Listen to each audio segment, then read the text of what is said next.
Voilà, donc avec moi, Jeannette Leroux. Bien. Et Anne Orion, qui ont été donc les présidentes de l'association avant moi. Donc avant moi, Anne, et encore avant, Jeannette. Alors, il y a 30 ans, des malades, des familles se sont lancées dans cette folle aventure. Créer une association, représenter les malades, rencontrer des médecins, faire avancer la connaissance, entretenir l'espoir. Qu'ils soient tous, Jeannette et Anne en particulier, remerciés et fiers de ce qu'ils ont initié. Au départ, une action bénévole sans beaucoup de moyens. Pas d'internet, le téléphone payant, des déplacements plus longs et plus fastidieux qu'aujourd'hui. Des moyens de reproduction de documents qu'on n'imagine plus. Ceux qui ont connu la Gestetner sauront de quoi je parle. Des finances beaucoup plus légères qu'actuellement. Pour info, en 1988, les recettes de l'association s'élevaient à 1 100 € pour l'année et les dépenses à 400 €.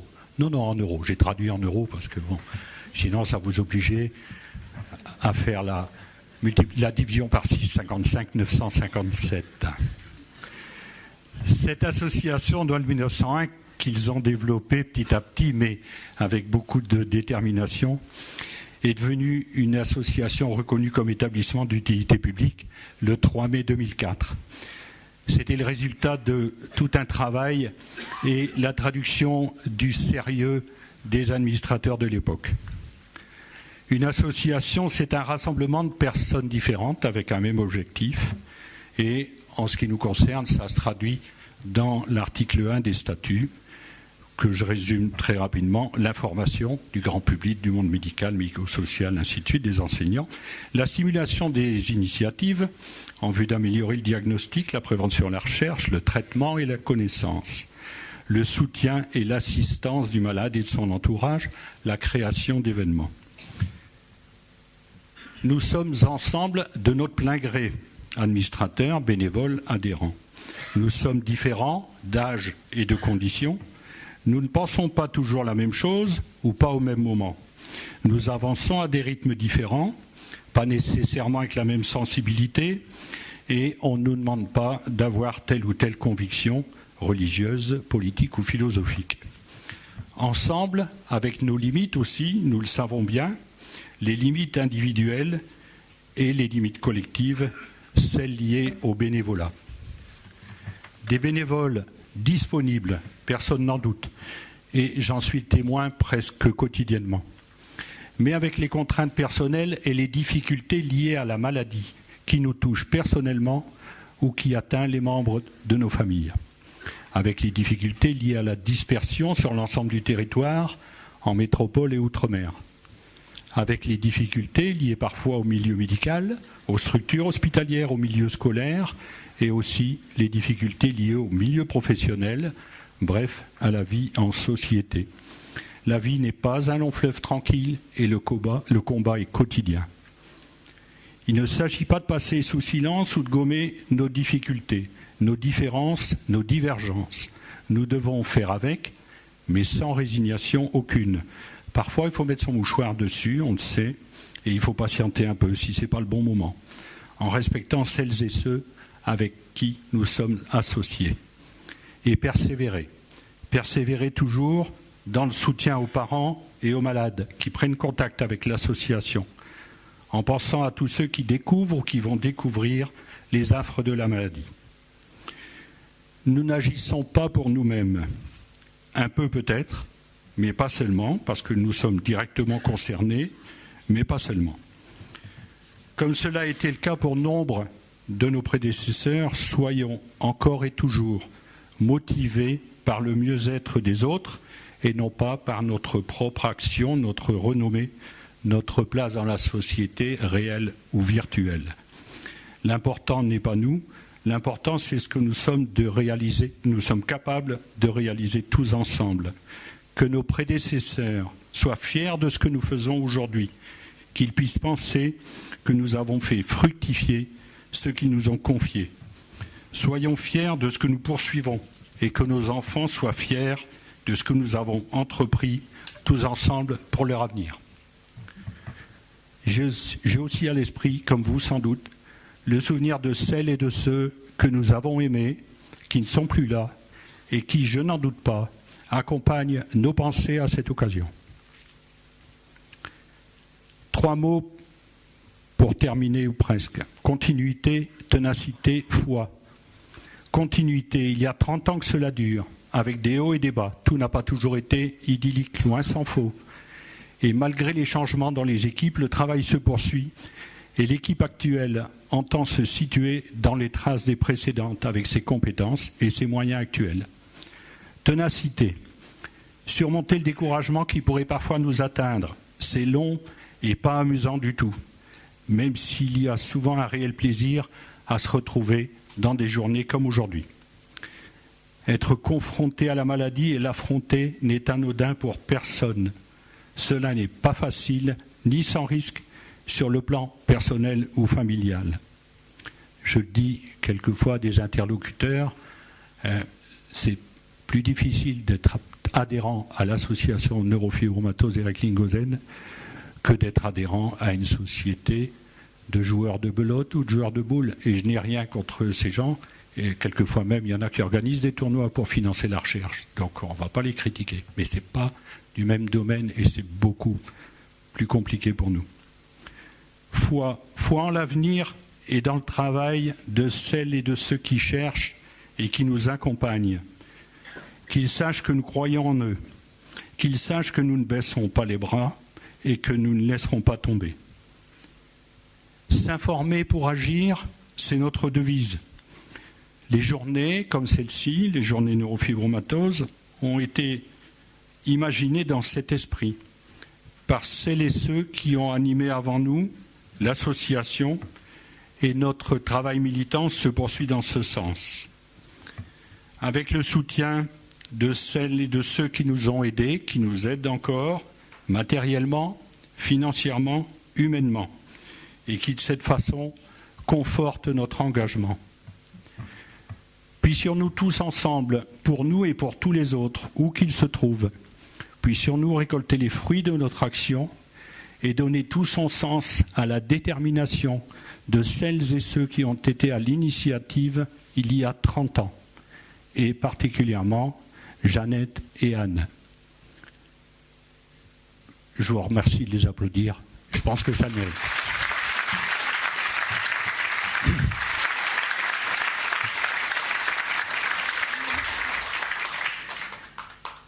Merci aussi à tous les actifs et tous les bénévoles. Je ne vais pas citer de noms parce qu'il y en a trop finalement. Ceux d'avant, ceux de maintenant et ceux qui viendront, je l'espère, plus tard.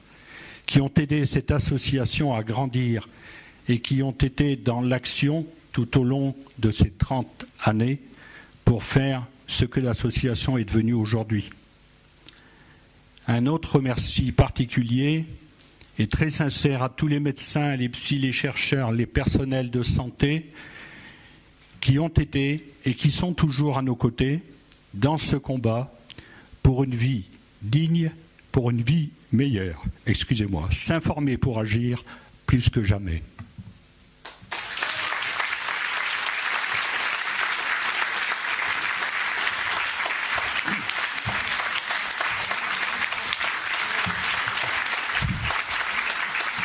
Alors, je vais vous dire, le président est en dessous de tout, parce que on en avait discuté au CA, on s'est dit, on voudrait faire un petit cadeau à Jeannette et Anne, et à Françoise Wallner aussi, mais on n'a pas réussi à la contacter. Mais il ne faut pas l'oublier.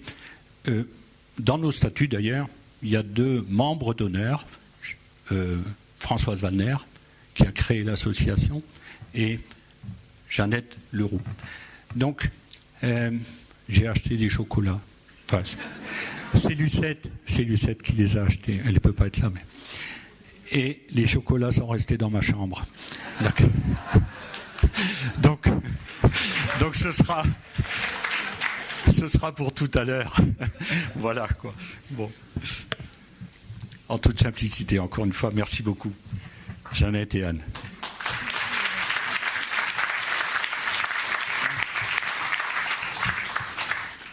Et il y a le passé, il y a l'actuel et il y a l'avenir. L'avenir proche, d'ailleurs.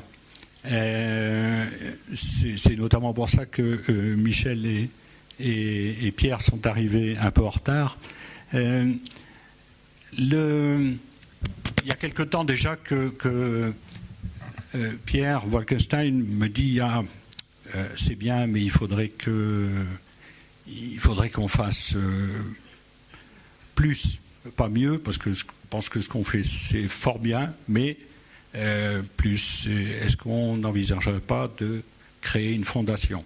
Bon. Je me suis dit, il va encore me coller du boulot sur le dos. Mais il a raison. Donc on y travaille. Et puis en 2018, il y a 2 ans, il nous a demandé de soutenir la candidature de Paris, on en avait déjà parlé, pour 2018, pour le congrès européen des neurofibromatoses. Donc on a soutenu, l'association a soutenu la candidature, Paris a été retenu. Entre-temps, Pierre et Michel se sont rapprochés des Américains. Comme il a l'habitude de dire, quand c'est aux États-Unis, c'est mondial. Quand c'est en Europe, c'est pas mondial. Mais donc, cette fois-ci, en Paris 2018, ça sera mondial. Les Américains vont venir. Avec les Européens, c'est bien. Et puis, dans l'association, il y a des bénévoles qui organisent chaque année à Fournaise un festival avec des jeunes chanteurs. Notamment Charles Souchon et Nicolas Woolsey et leurs amis, Jojoa, ainsi de suite, Clarica, enfin bref, et qui nous ont dit que ça serait bien qu'à l'occasion de Paris 2018, on organise un concert. Et nous voilà partis dans l'aventure. Donc, à l'Olympia, en 2018, il y aura un concert. C'est en cours d'organisation. Et pour tout ça, on bénéficie du soutien, je dirais amical, mais surtout efficace, de Philippe Fournier, Bruna Bertolini et Cécile Soulier, la société MCI. Philippe est là-bas avec Cécile. Bruna Bertolini n'a pas pu venir. Mais donc, voilà, ce sont des gens qui s'impliquent à nos côtés et qui nous permettent d'avancer, parce qu'on est, nous, bénévoles, mais créer une fondation, c'est pas simple. Organiser un congrès, ils savent faire. Donc, vous devez aussi savoir qu'on a l'appui de ces personnes et que c'est bien. Et enfin, j'ai eu l'occasion d'avoir un contact téléphonique l'année dernière avec Piotr Topilko, qui est un chercheur qui est là-bas. Piotr, si vous voulez lever la main, vous levez. Et donc, bon, on a échangé. Sur le coup, je me suis dit, il veut quoi? Il veut de l'argent? Enfin bon, voilà quoi. Parce que quand on me sollicite, c'est souvent... Quand on est chercheur et qu'on me sollicite, c'est souvent pour avoir des fonds. Mais non, même pas. Non, ce qu'il voulait, c'est se rapprocher. Il voulait travailler avec d'autres. Enfin bon. Et puis, là-dessus, donc j'en ai parlé à Pierre, qui en a parlé à Michel, qui se sont vus. Et puis Michel Calmariès me dit il y a Marco Giovannini qui vient d'arriver, qui est là-bas au fond de la salle, qui a déjà travaillé, enfin les adhérents anciens le connaissent, savent qui il est, et donc je dirais il s'est formé là quelque chose, et Pierre, Michel, ça serait bien de venir vous installer. C'était pour vous dire que on s'appuie, on s'appuie sur tout ce qui a été fait depuis 30 ans, mais surtout, on essaye de tracer des perspectives. Et donc, la Fondation, on y travaille parce qu'il faut qu'on développe d'autres moyens financiers si on veut avancer. Tout ce que fait l'association, tout ce que vous faites, j'ai envie de dire, les dons, c'est bien, mais il faut qu'on aille plus loin. Et la Fondation devrait être un moyen de faire ça. La perspective du Congrès mondial de 2018, c'est franchement réjouissant que ça soit à Paris et qu'on puisse, nous, tous les bénévoles et même les adhérents, participer à cet événement. Le concert qui va se faire, c'est sûr, les artistes sont motivés pour nous aider et pour faire cet événement. Et enfin, ce laboratoire neurofibromatose, et non, enfin, ça n'est pas péjoratif ce que je dis, mais actuellement, on a plutôt tendance à faire appel à des chercheurs, à des médecins, enfin, ils s'intéressent aux neurofibromatoses. C'est notre chance, mais il faut peut-être aller là aussi un peu plus loin.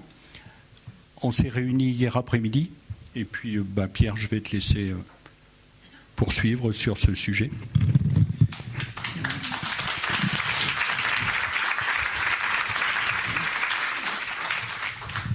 Tout d'abord, aujourd'hui, c'est effectivement un événement. 30 ans, c'est long.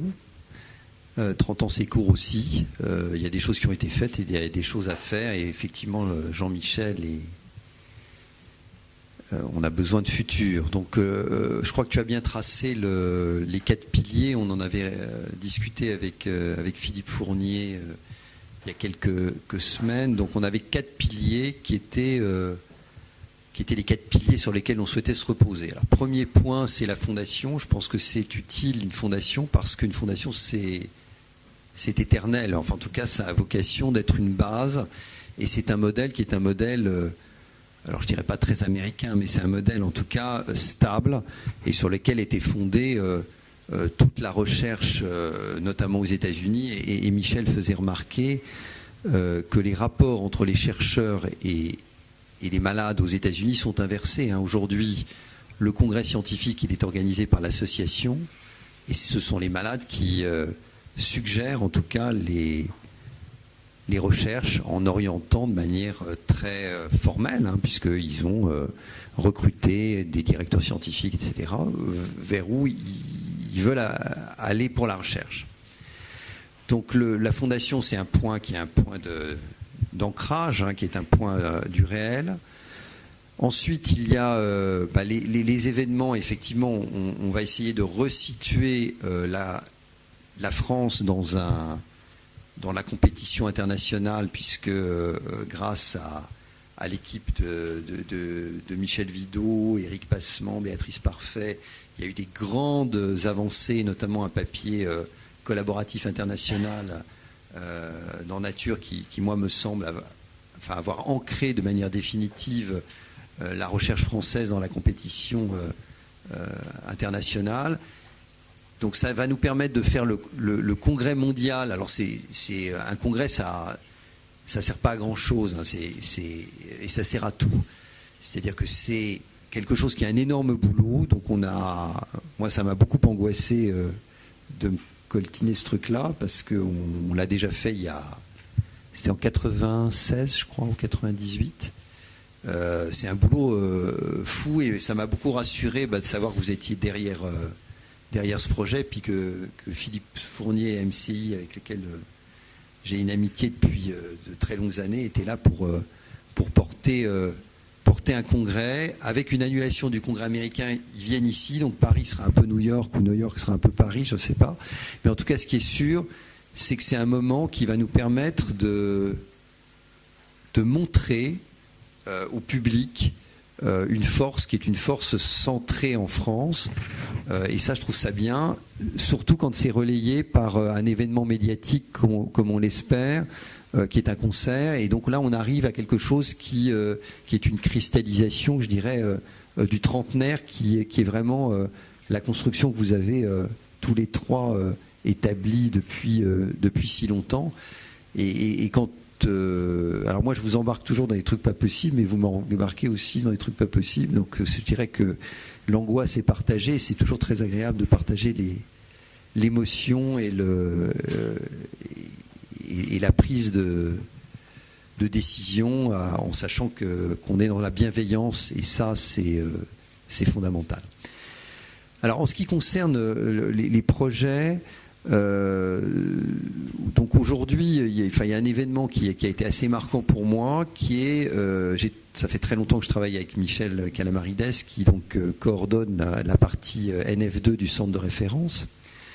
Mais il était loin de moi, hein, puisqu'on avait une séparation qui était Paris, Clichy, Créteil, c'était pas tout à fait à côté. Donc là, il a la Pitié, donc c'est à un quart d'heure en voiture, en métro de Mont-d'Or.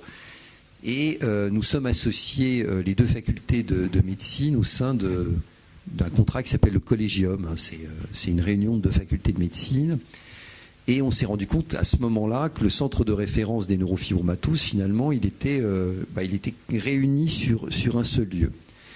Donc Michel a une collaboration avec Marco Giovannini et moi depuis très longtemps maintenant. Marco est parti pour les États-Unis et on avait toujours essayé de trouver un temps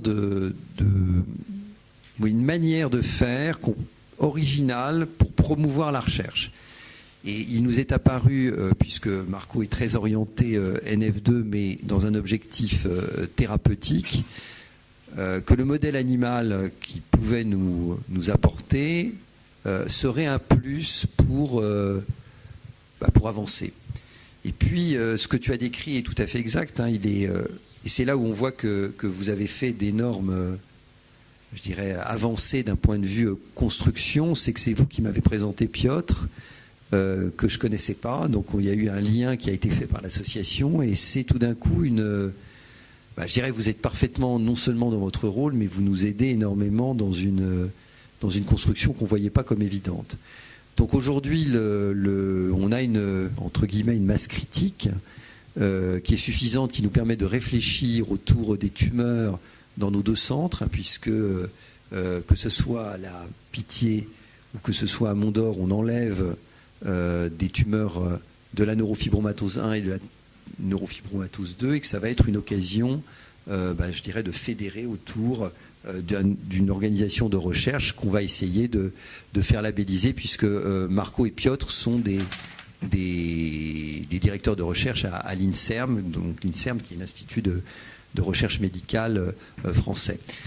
Donc je dirais qu'aujourd'hui, notre collaboration va essayer de se concrétiser, de se cristalliser, bien entendu, on l'espère pour le bien de tout le monde. Je conclurai également sur un point qui est le point, entre guillemets, mondialisation. Ce point mondialisation, il est dans un appel d'offres récent qui sont les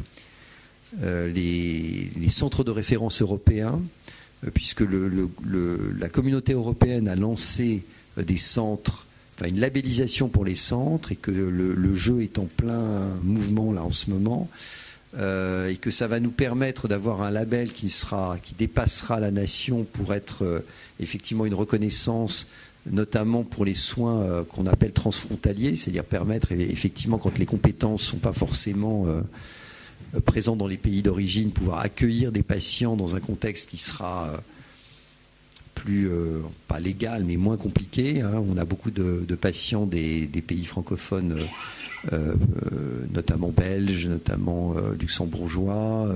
Il y a des Grecs qui viennent.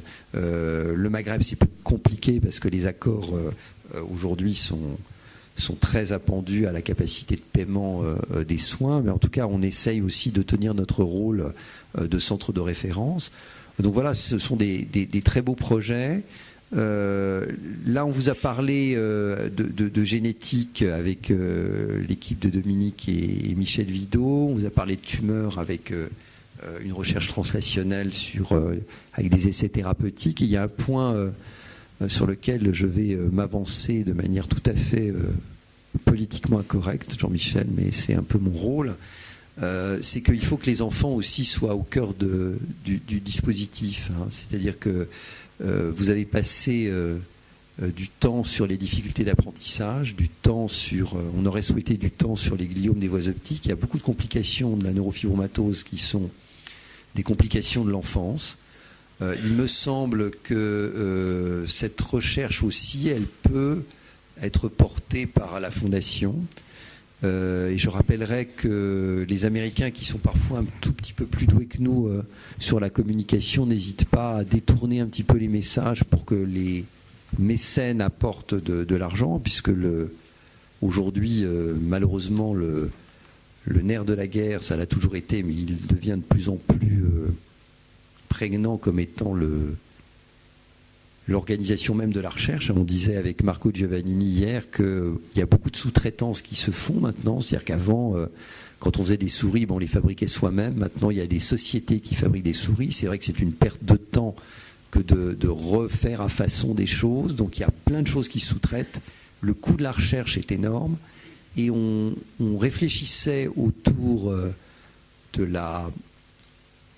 ce qui faisait la particularité française d'une équipe dans le cadre d'un centre de référence. C'est premier point le soin, c'est-à-dire que les cohortes de malades qui nous font confiance ou qui ne nous font pas confiance d'ailleurs. La recherche fondamentale qui permet de déterminer nos cibles et notamment peut-être de nouvelles cibles de traitement, et ce qu'on appelle la recherche translationnelle, qui est celle qui est au milieu, qui va permettre de faire le lien entre les essais thérapeutiques, l'innovation et la recherche fondamentale. Et il ne faut pas oublier l'enfant. Donc les Américains, ils ont appelé leur fondation Children Tumor Foundation. Là, c'était un peu détourné, hein, c'est-à-dire c'est la fondation des tumeurs de l'enfant. Eh bien, il faut qu'on soit, à un moment donné, même si on détourne un peu les messages, dans la communication, parce que je dirais que pour le président, et c'est Jean-Michel qui nous l'a dit hier, il y a 3 points. La vision, c'est-à-dire le futur, le partage, ça c'est indispensable, et ici on sent le partage. Et 3e point, et ça c'est moins politiquement correct parce que c'est un mot très galvaudé, il ne faudrait pas qu'il soit galvaudé comme ça, c'est la communication. C'est-à-dire qu'on a besoin de faire savoir, et plus que de savoir-faire aujourd'hui. Et c'est vraiment un point clé sur lequel, en tant que président du conseil scientifique de votre association, je souhaiterais qu'on aille. Et pour l'instant, j'ai l'impression que c'est vraiment très bien barré. Barré par le capitaine. Je vais laisser la parole à Michel qui va compléter. Je suis entièrement d'accord avec ce que tu as dit.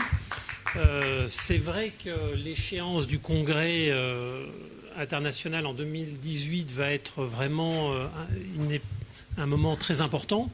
Et ça va être, moi je trouve que la difficulté qu'on aura, entre autres, c'est au point de vue pratique en termes d'organisation, à tout faire tenir puisqu'on va rapprocher 3 congrès, en fin de compte. C'est le congrès européen, qui a lieu tous les 2 ans, le congrès américain, qui a lieu tous les ans et qui dure 4 jours, et le congrès sur la neurofibromatose de type 2 qu'on avait lancé en 2006 avec Olivier Sterckers, qui a lieu tous les 2 ans.